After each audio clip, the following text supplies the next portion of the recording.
الحمدللہ رب العالمین والعاقبۃ للمتقین الصلاۃ والسلام علی سید المرسلین اما بعد فاعوذ باللہ من الشیطان الرجیم بسم اللہ الرحمن الرحیم۔ میرے معزز سامعین کرام السلام علیکم ورحمۃ اللہ۔ ربیع الاول کا مہینہ شروع ہو چکا ہے، وہ مہینہ جسے کائنات کا سب سے حسین مہینہ کہا جاتا ہے، کیونکہ اسی مہینے میں وہ ہستی دنیا میں جلوہ گر ہوئی جس کے آنے سے اندھیروں کو روشنی ملی، غموں کو خوشیاں ملی اور گمراہوں کو ہدایت ملی۔ اللہ تبارک و تعالیٰ نے قرآن پاک میں ارشاد فرمایا، لَقَدْ جَاءَكُمْ رَسُولٌ مِّنْ أَنفُسِكُمْ عَزِيزٌ عَلَيْهِ مَا عَنِتُّمْ حَرِيصٌ عَلَيْكُمْ بِالْمُؤْمِنِينَ رَءُوفٌ رَحِيمٌ۔ بے شک تمہارے پاس تم ہی میں سے ایک رسول آیا، تمہارے دکھ ان پر بھاری ہے، تمہاری بلائی کی خیر خواہی ہے، مومن پر نہایت ہی شفقت اور مہربان ہے۔ یہ آیت ہمیں بتاتی ہے رسول اللہ صلی اللہ علیہ وآلہ وسلم کی آمد صرف ایک شخصیت کا ظہور نہیں تھا، بلکہ یہ انسانیت کے لیے اللہ کی سب سے بڑی رحمت تھی۔ اب ذرا سوچے وہ لمحہ جب دنیا ظلمتوں میں ڈوبی ہوئی تھی، کوئی اللہ کو ایک نہ مانتا تھا، کوئی آگ کو خدا سمجھتا تھا، کوئی ستاروں کو پوجتا تھا اور کوئی بتوں کے آگے جا کے جھکتا تھا، عورتوں کی عزت نہ کی جاتی تھی، یتیموں کا کوئی سہارا نہ تھا، کمزوروں کو تو کچلا جاتا تھا۔ اسی وقت میں ربیع الاول کی بابرکت رات آئی اور آمنہ کے گھر میں ایک نور اترا، وہ نور جس کے بارے میں حضرت آمنہ رضی اللہ تعالی عنہا نے فرمایا، جب میرا بیٹا محمد صلی اللہ علیہ وآلہ وسلم پیدا ہوا تو میرے بدن سے ایک ایسا نور نکلا کہ میں نے ملک شام کے محلات کو روشن دیکھا۔ یہ نور صرف ایک گھر یا ایک کمرے میں محدود نہ تھا، یہ نور دراصل کائنات کے لیے ہدایت کا پیغام تھا۔ اے میری اسلامی بہنوں، وہ لمحہ کیسا ہوگا جب زمین خوشی سے جھوم اٹھی ہوگی، وہ لمحہ کیسا ہوگا جب آسمان کے دروازے کھل گئے ہوں گے، وہ لمحہ کیسا ہوگا جب فرشتے زمین پر اتر کے خوشیوں کی خبریں سنانے لگے ہوں گے، وہ لمحہ کیسا ہوگا جب خود خالق کائنات نے اعلان کیا ہوگا، میری سب سے عظیم نعمت دنیا میں آ گئی ہے۔ آئیے اب ہم چلتے ہیں اس لمحے کی طرف جب محبوب خدا صلی اللہ علیہ وآلہ وسلم کی ولادت کے ساتھ کائنات میں نشانیاں ظاہر ہوئی، وہ معجزات جنہوں نے اعلان کیا کہ اب زمین پر اللہ کا آخری نبی آ چکا ہے۔ سب سے پہلا معجزہ جو تاریخ میں آج بھی روشن ہے وہ ہے فارس کے بادشاہ نوشیروان کے قصر کے ستونوں کا گر جانا۔ میرے سامنے کرام آپ سے التجا ہے کہ ویڈیو کو آخر تک دیکھیں، کیونکہ یہ ویڈیو انتہائی علم میں اضافہ کرنے والی ہے۔ فارس ایک عظیم سلطنت تھی جہاں بادشاہ کسریٰ کی حکومت تھی۔ اس کا محل اتنا مضبوط اور شاندار تھا کہ لوگ اسے ناقابل شکست سمجھتے تھے۔ اس محل کے 14 بڑے بڑے محراب اور ستون تھے جو ان کے اقتدار اور طاقت کی علامت تھی۔ لیکن دوستو، جیسے ہی سید المرسلین صلی اللہ علیہ وآلہ وسلم پیدا ہوئے، راتوں رات زلزلہ کی طرح ہلچل ہوئی اور 14 ستون جو انہوں نے بنائے تھے وہ سارے گر گئے۔ یہ منظر دیکھ کر سب حیران رہ گئے۔ علماء فارس نے کہا، یہ اس بات کی علامت ہے کہ ہماری سلطنت رفتہ رفتہ ٹوٹ جائے گی۔ واقعی وہی ہوا۔ اسلامی فتوحات کے نتیجے میں فارس کی بادشاہت مٹی میں مل گئی اور وہاں اذان محمدی صلی اللہ علیہ وآلہ وسلم کی گونجیں سنائی دی۔ اللہ نے قرآن پاک میں ارشاد فرمایا، وَقُلْ جَاءَ الْحَقُّ وَزَهَقَ الْبَاطِلُ إِنَّ الْبَاطِلَ كَانَ زَهُوقًا، اور کہہ دو کہ حق آ گیا اور باطل مٹ گیا، بے شک باطل تو مٹنے ہی والا ہے۔ یہ آیت اس حقیقت کی طرف اشارہ کرتی ہے کہ نبی کریم صلی اللہ علیہ وآلہ وسلم کے ظہور کے ساتھ ہی باطل کی سلطنت ٹوٹنے لگی۔ رسول اللہ صلی اللہ علیہ وآلہ وسلم نے فرمایا، میری امت کے معاملے میں اللہ تبارک و تعالیٰ نے یہ فیصلہ فرمایا ہے کہ وہ بے شک کہ وہ ہمیشہ حق پر قائم رہے گی۔ گویا محبوب خدا صلی اللہ علیہ وآلہ وسلم کی ولادت کے ساتھ ہی اللہ نے باطل کو مٹانے کا فیصلہ فرما دیا۔ سوچو میری اسلامی بہنوں اور میری محترم اسلامی بھائیوں، اب سوچو کیسر و کسرا کا وہ عظیم محل جسے ہزاروں مزدوروں نے بنایا، جو صدیوں سے کھڑا تھا، اللہ نے ایک ہی لمحے میں ہلا کر گرا دیا۔ یہ اعلان تھا کہ اب دنیا کی بادشاہت نہیں، اب صرف محمد عربی صلی اللہ علیہ وآلہ وسلم کا پیغام چلے گا۔ یہ اعلان تھا ظلم کے ایوان ٹوٹیں گے اور عدل و انصاف کے چراغ روشن ہوں گے۔ اب بات کرتے ہیں، فارس کے لوگ آتش پرست تھے، وہ ایک بڑی آگ کو اپنے محبوب کی نشانی سمجھ کر پوجتے تھے۔ یہ آگ ایک مندر میں صدیوں سے جل رہی تھی۔ کہتے ہیں کہ وہ لوگ ہزاروں سال سے مسلسل اسے جلا رہے تھے، کبھی بجھنے نہیں دیتے، ہمیشہ وہ آگ دہتی رہتی تھی۔ لیکن جیسے ہی میرے اور آپ کے آقا محمد مصطفیٰ صلی اللہ علیہ وآلہ وسلم پیدا ہوئے، وہ آگ اچانک بجھ گئی۔ لوگوں نے اسے اپنی آنکھوں سے دیکھا، پورے ایران میں ہلچل مچ گئی، آتش پرست چیخنے لگے، ہمارا خدا ناراض ہو گیا۔ میری اسلامی بہنوں، اس واقعے کا مطلب یہ تھا کہ اب آگ کی پوجا ختم ہو گئی، اب انسانوں کو آگ نہیں بچائے گی، بلکہ اللہ کا نور اور اللہ کا دین اور اللہ کا رسول بچائے گا۔ یہ اعلان تھا کہ اب باطل کی رسمیں مٹ گئی اور صرف لا الہ الا اللہ کا کلمہ بلند ہوگا۔ اللہ نے قرآن پاک میں ارشاد فرمایا، کہہ دو کیا تم نے دیکھا انہیں معبودوں کو جنوں تم نے اللہ کے سوا پکارتے تھے؟ مجھے دیکھو تو انہوں نے زمین پر کیا پیدا کیا، یا آسمانوں میں ان کی کوئی شرکت ہے؟ یہ آیت ہمیں بتاتی ہے کہ آگ یا کوئی اور چیز بھی خدا نہیں ہو سکتی، صرف اللہ ہی خالق مالک ہو سکتا ہے۔ رسول اللہ صلی اللہ علیہ وآلہ وسلم نے فرمایا، سب سے بڑا گناہ یہ ہے کہ تو اللہ کے ساتھ کسی کو شریک ٹھہرانا، حالانکہ اسی نے تجھے پیدا کیا ہے۔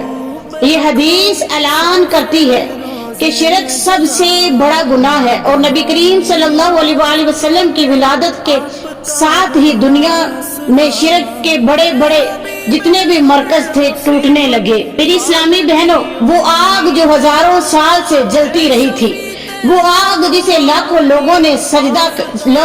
لوگ جسے سجدہ کرتے تھے، وہ آگ جس کے سامنے انسان اپنا سر جھکاتے تھے، اللہ نے ایک ہی لمحے میں اسے بجھا دیا۔ یہ اعلان تھا کہ اب آگ نہیں پوجی جائے گی، اب صرف ایک خدا کی عبادت ہی کی جائے گی۔ یاد رکھو، جہاں محمد مصطفیٰ صلی اللہ علیہ وآلہ وسلم کا نور آتا ہے، وہاں باطل کے دیے بجھ جاتے ہیں۔ جہاں محمد مصطفیٰ صلی اللہ علیہ وآلہ وسلم کی محبت ہوتی ہے، وہاں جھوٹی طاقتیں ختم ہو جاتی ہے۔ جہاں حضور صلی اللہ علیہ وآلہ وسلم کا نام لیا جاتا ہے، وہاں شیطان کی آگ ٹھنڈی پڑ جاتی ہے۔ آج بھی ہمیں اپنے دل کے مندر سے آگ کو بجھانا ہے، وہ آگ جو حسد کی ہے، وہ آگ جو نفرت کی ہے، وہ آگ جو لالچ کی ہے، وہ آگ جو گناہوں کی ہے۔ اگر دل میں مصطفیٰ کی محبت کا نور بھر لے تو یہ سب آگ خود بخود ہی بجھ جائے گی۔ میری اسلامی بہنوں اور میرے محترم اسلامی بھائیوں، ایران کی سرزمین پر ساوا کے مقام پر ایک بہت بڑا جھیل تھا۔ اس جھیل کو لوگ مقدس مانتے تھے۔ یہ جھیل نہ صرف پانی کا ذخیرہ تھی، بلکہ اس کے ارد گرد پوجا پاٹ کے بڑے بڑے مندر بھی تھے۔ لوگ سمجھتے تھے کہ یہ جھیل ان کے معبود کی رحمت ہے، اسی لیے یہ کبھی خشک نہیں ہو سکتی۔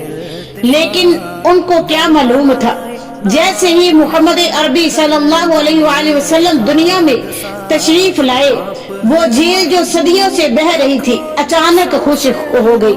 لوگ حیران پریشان رہ گئے۔ نجومیوں نے کہا، یہ اس بات کی نشانی ہے کہ ہماری عبادتیں باطل ہیں، اب کوئی نیا دین آنے والا ہے۔ اس جھیل کا خشک ہونا دراصل یہ اعلان تھا، اب دنیا میں شرک کے تالاب نہیں بہیں گے، اب باطل کے چشمے سوکھ جائیں گے، اب صرف توحید کا دریا بہے گا۔ اللہ نے قرآن پاک میں ارشاد فرمایا، کیا تم نے اس پانی کو دیکھا جو تم پیتے ہو؟ کیا تم نے اسے بادل سے برسایا ہے یا ہم برسانے والے ہیں؟ یہ آیت اعلان کرتی ہے کہ پانی صرف اللہ کے حکم سے ہی آتا ہے، کوئی جھیل یا دریا خود اپنی طاقت سے نہیں بہتا۔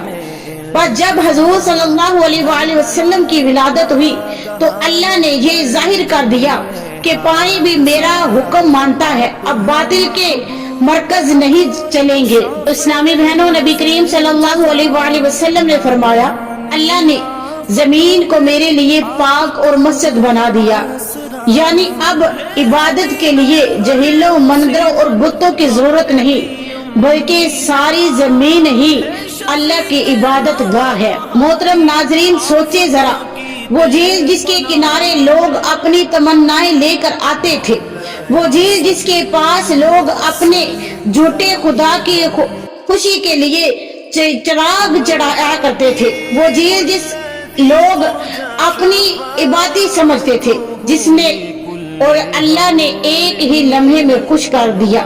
یہ اعلان تھا کہ اب جھوٹے معبودوں کی تالاب نہیں بہیں گے، اب صرف محمد مصطفیٰ صلی اللہ علیہ وآلہ وسلم کے رب کی توحید کا سمندر ہی بہے گا۔ لیکن یاد رکھو، جب مصطفیٰ صلی اللہ علیہ وآلہ وسلم تشریف لائے تو جھیلیں سوکھ گئی مگر دلوں کے چشمے بہنے لگے۔ جب نبی صلی اللہ علیہ وآلہ وسلم پیدا ہوئے تو باطل کے کنویں بند ہو گئے مگر ہدایت کے دریا بہنے لگے۔ آج ہمیں بھی اپنے دل کے ساول جھیل کو خشک کرنا ہے، وہ جھیل جو گناہوں کی خواہشات سے بھری ہے، وہ جھیل جو دنیا کی محبتوں سے لدی ہوئی ہے، وہ جھیل جو نفس کے غرور سے بھری ہے۔ اگر ہم دل سے یا رسول اللہ کی پکار لگائیں گے تو سب جھیلیں خشک ہو جائیں گی اور ایمان کا سمندر بہنے لگے گا۔ میری اسلامی بہنوں، رحمت دو عالم صلی اللہ علیہ وآلہ وسلم کی ولادت کے وقت صرف زمین پر ہی انقلاب نہیں آیا، بلکہ آسمان و زمین کے بیچ ایک ایسی کرن نکلی، ایک ایسا نور پھیلا جس نے شام کے محلات کو منور کر دیا۔ یہ نور اعلان کر رہا تھا، اندھیروں کی راتیں ختم ہوئی، اب روشنی کا سورج طلوع ہو چکا ہے۔ تاریخ میں آتا ہے کہ جس رات نبی کریم صلی اللہ علیہ وآلہ وسلم کی ولادت ہوئی تو آمنہ رضی اللہ تعالی عنہا نے فرمایا، جب میرا لال پیدا ہوا تو میں نے ایسا نور دیکھا، اس نور کی روشنی میں شام کے محلات نظر آنے لگے۔ یہ نور صرف ایک جسمانی روشنی نہیں تھا، یہ ہدایت کا نور تھا، یہ قرآن کا نور تھا، اور یہ وہ نور تھا جس کے بارے میں اللہ تبارک و تعالیٰ نے قرآن پاک میں ارشاد فرمایا، قَدْ جَاءَكُمْ مِنَ اللَّهِ نُورٌ وَكِتَابٌ مُبِينٌ، تمہارے پاس اللہ کی طرف سے ایک نور، ایک روشن کتاب آ گئی ہے۔ مفسرین نے اس آیت میں نور سے مراد سیدنا مرسلین محمد مصطفیٰ صلی اللہ علیہ وآلہ وسلم کو لیا ہے، یعنی نبی کریم صلی اللہ علیہ وآلہ وسلم خود اللہ کی طرف سے نور ہے، اور آپ صلی اللہ علیہ وآلہ وسلم کی تشریف آگے قرآن، آپ کی شریعت قرآن میں بھی نور ہے۔ نبی کریم صلی اللہ علیہ وآلہ وسلم نے فرمایا، سب سے پہلے اللہ نے میرا نور پیدا کیا۔ یہ وہی نور تھا جو آپ صلی اللہ علیہ وآلہ وسلم کی ولادت کے وقت ظاہر ہوا اور شام کے محلات تک پہنچا۔ ایک عام بچہ پیدا ہوتا ہے تو گھروں میں چراغ جلائے جاتے ہیں، لیکن جب مصطفیٰ صلی اللہ علیہ وآلہ وسلم پیدا ہوئے تو صرف گھر نہیں بلکہ سرزمین شام کے محلات تک نور پھیل گیا۔ یہ اعلان تھا کہ اب اندھیروں کے محل ختم ہوئے، اب روشنی کے چراغ روشن ہوں گے۔ تو یاد رکھو، وہ نور جو شام کے محلات کو روشن کر گیا آج بھی ایمان والوں کے دلوں کو روشن کرتا ہے۔ وہ نور جو آمنہ کے گھر سے نکلا آج بھی گناہوں کے اندھیروں کو مٹاتا ہے۔ وہ نور جو نبی مصطفیٰ صلی اللہ علیہ وآلہ وسلم کے وجود سے پھیلا آج بھی دنیا کے ہر کونے میں ہدایت بانٹ رہا ہے۔ میری پیاری اسلامی بہنوں اور میرے محترم اسلامی بھائیوں، اگر ہم چاہتے ہیں کہ ہمارے گھروں میں نور آئے، ہمارے دلوں میں سکون آئے، ہماری نسلوں میں خیر آئے، تو ہمیں چاہیے کہ ہم اپنے گھر میں مصطفیٰ کی سنت کو زندہ کریں، آپ کی سیرت کو اپنائیں اور قرآن کو اپنی زندگی کا چراغ بنائیں۔ آئیے اب ایک اور معجزے کی طرف چلتے ہیں جو نبی کریم صلی اللہ علیہ وآلہ وسلم کی ولادت کے وقت ظاہر ہوا۔ یہ معجزہ تھا کہ آسمان پر ایک خاص ستارہ نمودار ہوتا تھا جس کے ذریعے یہودی انصاری اپنے نبی کی آمد کے آثار پہچانتے تھے، مگر جیسے ہی میرے اور آپ کے آقا دنیا میں تشریف لائے تو وہ ستارہ غائب ہو گیا۔ یہود و نصارہ کے بڑے عالم اور پادری اس ستارے کو دیکھ کر کہا کرتے تھے کہ جب تک یہ ستارہ آسمان پر ہے ہمارے نبی کی نبوت کا وقت نہیں آیا۔ لیکن نبی کریم صلی اللہ علیہ وآلہ وسلم کی ولادت کی رات وہ ستارہ اچانک غائب ہو گیا۔ علماء بڑے ہڑبڑانے لگے، پادری چیخنے لگے، یہ وہی وقت ہے جس کا ہم انتظار کر رہے تھے، وہ نبی جس کا ذکر ہماری کتابوں میں ہے وہ پیدا ہو گیا ہے۔ اللہ تبارک و تعالیٰ نے قرآن پاک میں ارشاد فرمایا، الذین آتیناہم الکتاب یعرفونہ کما یعرفون ابناءہم، جنہیں ہم نے کتاب دی وہ نبی کو ایسے پہچانتے ہیں جیسے اپنی اولاد کو پہچانتے ہیں۔ یعنی اہل کتاب اچھی طرح جانتے ہی تھے کہ نبی آخر الزمان کب اور کہاں پیدا ہوں گے، اور وہ ستارہ ان کے لیے نشانی تھا جو نبی کریم صلی اللہ علیہ وآلہ وسلم کی ولادت پر غائب کر دیا گیا۔ حضرت سلامہ بن سلامہ رضی اللہ تعالیٰ عنہ سے روایت ہے کہ ایک یہودی مدینہ میں آیا اور بولا، آج رات نبی آخر الزمان کی ولادت ہو چکی ہے، میں نے آسمان پر وہ ستارہ غائب ہوتے دیکھا ہے جو صرف اسی نبی کی آمد پر غائب ہوتا ہے۔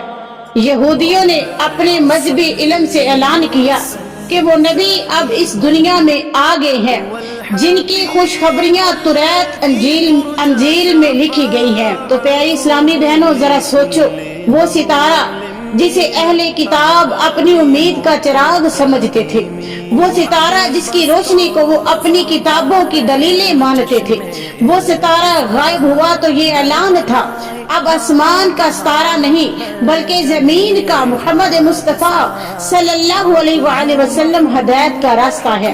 اب کائنات کی رہنمائی کسی آسمانی نشانی سے نہیں بلکہ رحمت للعالمین کے وجود مسعود سے ہوگی۔ اسلامی بہنوں، اہل کتاب کے پاس بھی نشانیاں تھی، انہوں نے بھی مصطفیٰ کو پہچانا، مگر اکثریت نے کفر پر اصرار کیا کہ جن کے پاس قرآن اور ایمان کا سورج موجود ہے، اگر ہم نے بھی پہچانا نہ تو ہمارا حال کیا ہوگا۔ میری پیاری اسلامی بہنوں، ستارہ غائب ہونا اس بات کا اعلان تھا کہ اب ہدایت کا چراغ صرف نبی صلی اللہ علیہ وآلہ وسلم ہے۔ آج ہمیں چاہیے کہ ہم اپنی زندگی کے ہر فیصلے میں سنت کو روشن پائیں، گھر، کاروبار، معاملات، اخلاق، ہر جگہ ہمیں نبی کریم صلی اللہ علیہ وآلہ وسلم کی رہنمائی لینی ہے۔ اگر ہم نے صلی اللہ علیہ وآلہ وسلم کو اپنا ستارہ بنا لیا تو کبھی اندھیروں میں نہیں بھٹکیں گے۔ میری اسلامی بہنوں اور میرے محترم اسلامی بھائیوں، جب میرے اور آپ کے آقا محبوب خدا صلی اللہ علیہ وآلہ وسلم دنیا میں جلوہ گر ہوئے تو صرف زمین پر ہی انقلاب نہ آیا بلکہ آسمانوں کی فضائیں بھی ہلچل مچ گئی۔ وہ جنات جو صدیوں سے آسمانوں کی خبریں چرا کر لاتے تھے وہ پریشان ہو گئے، وہ چیخ اٹھے کیونکہ آسمانوں کے دروازے ان پر بند کر دیے گئے۔ ولادت مصطفیٰ صلی اللہ علیہ وآلہ وسلم سے پہلے جنات آسمانوں کے قریب جا کر فرشتوں کی باتیں سن لیتے تھے، پھر کاہنوں یعنی کہ نجومیوں اور جادوگروں کو خبریں دیتے۔ لیکن جب حضرت آمنہ رضی اللہ تعالی عنہا کا گھر چراغ نے نبوت روشن ہوا، آسمانوں پر پہرا بٹھا دیا گیا، شہاب ثاقب یعنی کہ آگ کے گولے برسنے لگے اور جنات کو بھگا دیا گیا۔ خالق کائنات نے قرآن پاک میں ارشاد فرمایا، ہم جنات پہلے آسمان پر بیٹھنے کی جگہ تلاش کر لیتے تھے تاکہ خبریں سن سکے، مگر اب جو کوئی سننے کی کوشش کرے گا وہ اپنے لیے آگ کا شعلہ پائے گا جو اس کا پیچھا کرے گا۔ یہ آیت صاف اعلان ہے۔ اس آیت میں صاف واضح کیا گیا ہے کہ جب نبی کریم صلی اللہ علیہ وآلہ وسلم مبعوث ہونے والے تھے، آسمانوں کی خبریں بند کر دی گئی، اب صرف وہی مصطفیٰ صلی اللہ علیہ وآلہ وسلم پر نازل ہوگی۔ حضرت عبداللہ بن عباس رضی اللہ تعالی عنہ سے فرماتے ہیں، نبی کریم صلی اللہ علیہ وآلہ وسلم کی ولادت کے بعد جنات کو آسمانوں کی طرف جانے سے روک دیا گیا اور انہیں شہاب ثاقب سے مارا گیا۔ تو سوچو، وہ جنات جو صدیوں سے آزاد گھومتے تھے، وہ نجومی جو جھوٹی خبریں یعنی کہ لوگوں کو آگے بیچتے تھے، وہ جادوگر جو لوگوں کو ڈراتے تھے، جب نبی کریم صلی اللہ علیہ وآلہ وسلم تشریف لائے تو سب کے راستے بند کر دیے گئے، سب کے راستے بند ہوئے۔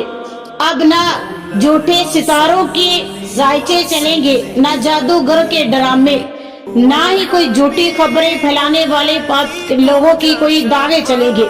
اب صرف وہی چلے گی، اب صرف قرآن کی روشنی بولے گی، اب صرف مصطفیٰ صلی اللہ علیہ وآلہ وسلم کا فرمان معتبر ہوگا۔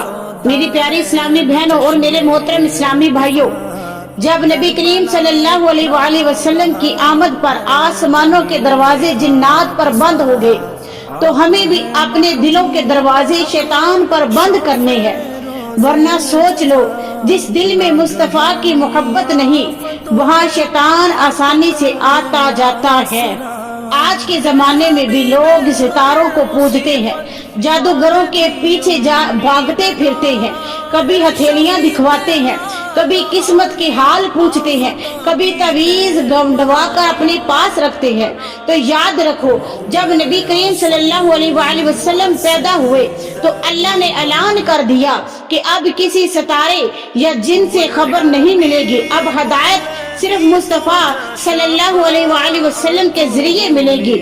لہٰذا ہمیں چاہیے کہ ہم اپنا اعتماد صرف اللہ اور اس کے رسول پر رکھیں، نہ ستاروں پر، نہ زائچوں پر اور نہ جادوگروں پر۔ اے غلام مصطفیٰ، وہ لمحہ کتنا مبارک تھا جب دنیا کے ہر کونے میں روشنی پھیل رہی تھی، آسمانوں پر انقلاب آ رہا تھا، زمین پر نشانیاں ظاہر ہو رہی تھی، اور اسی وقت کعبہ کے اندر موجود بت لرزنے لگے۔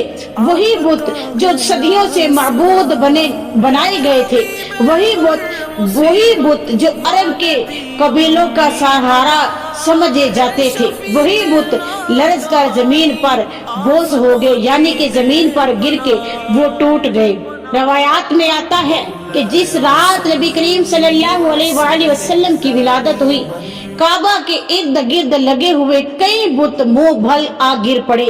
یہ اعلان تھا کہ اب باطل کی حکومت ختم، اب صرف توحید کا چراغ روشن ہوگا۔ یہ معجزہ محض ایک اتفاق نہ تھا، یہ کعبہ کی طرف سے خوش آمدیدی تھی کہ اپنے اصل مالک کے لیے۔ تو اللہ نے قرآن پاک میں ارشاد فرمایا، وَقُلْ جَاءَ الْحَقُّ وَزَهَقَ الْبَاطِلُ إِنَّ الْبَاطِلَ كَانَ زَهُوقًا۔